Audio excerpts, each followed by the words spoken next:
Brandon, what's the latest on Mateo? Just a little sore today, still day to day. He's hoping he's be back in there in a day or two. It's kind of a lower back hip soreness. I think he jammed his leg when he hit the base there last night, and so he's just a little sore today. But hopefully we'll be back in there soon. Nathan? Brandon, what have you seen out of Cedric these last few weeks? Cedric right now for me is just kind of going through one of those times where every hitter goes throughout the season. He hasn't had really all year a prolonged period of time where he struggled, and really the last couple of games I think they're pitching to him tough, and he's probably pressing a little bit, but I expect him to bounce out of it soon, and he is overdue for a few tough games in a row because he's had such a great year. John? Brandon, to that note, Cedric's kind of been immune to some of the team struggles to this point this year. Does it kind of go to show how difficult it is for players to be going through a stretch that you guys are going through as a group? Yeah, no, I think Cedric's done an amazing job of separating, how the team's playing and continuing to give great at bats and to play really good defense through a tough season from a team standpoint. So I'm really proud of him for that. I just think he's just kind of gone through a few games of maybe not looking, swinging the bat as well as he did for the majority of the year. And those things happen.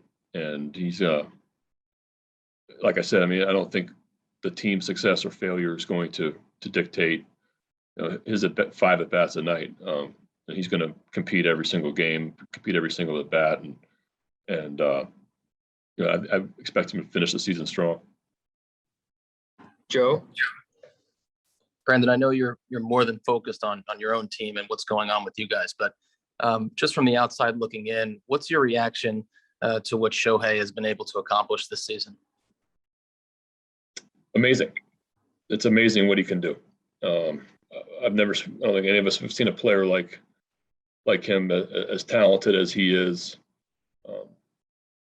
He's just a special, once in a generation type player.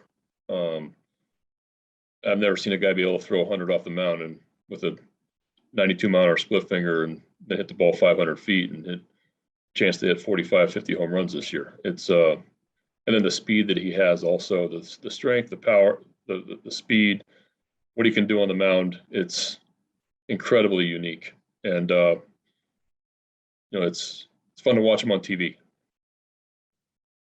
Steve, go ahead. Brandon, what has made Cole Sulser's year statistically so much better, 21 over 20? And could you talk about some of the consistency he showed at a time when you've been searching for that and not many have been able to do it? Yeah, I think Cole's made big strides this year. He, got his, last season was short. He had quite a few appearances, a lot of high leverage spots.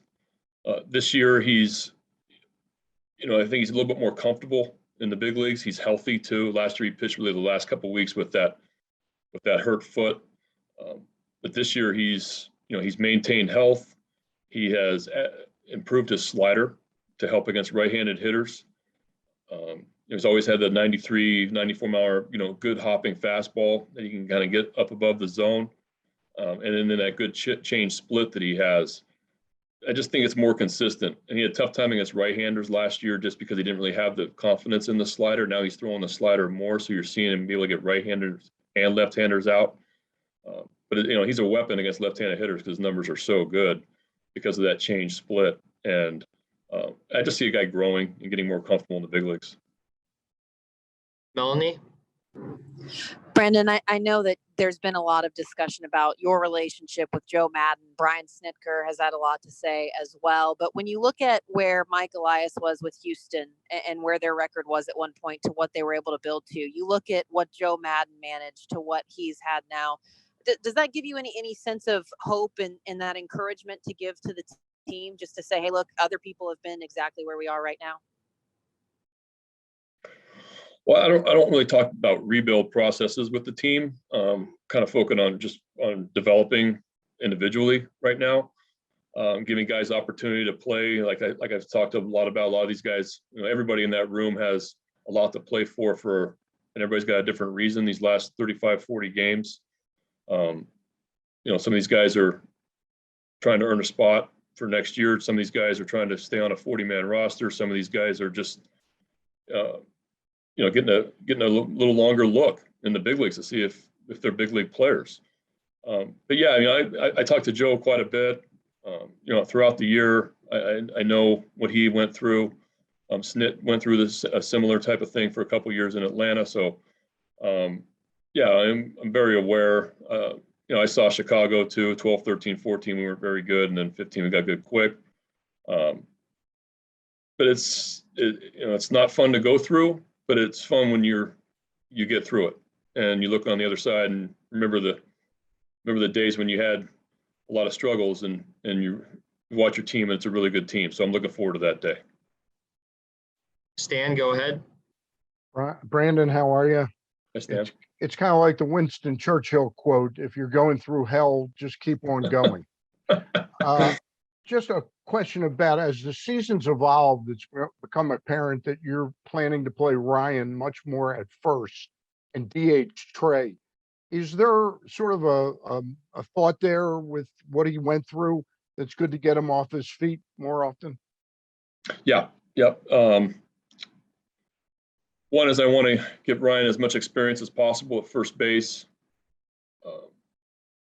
He's really improved over the course of this season, gotten a lot better defensively. And at the same note, understanding Trey didn't play at all last year, knowing obviously what he went through, trying to keep him as fresh and healthy throughout the season as we possibly can.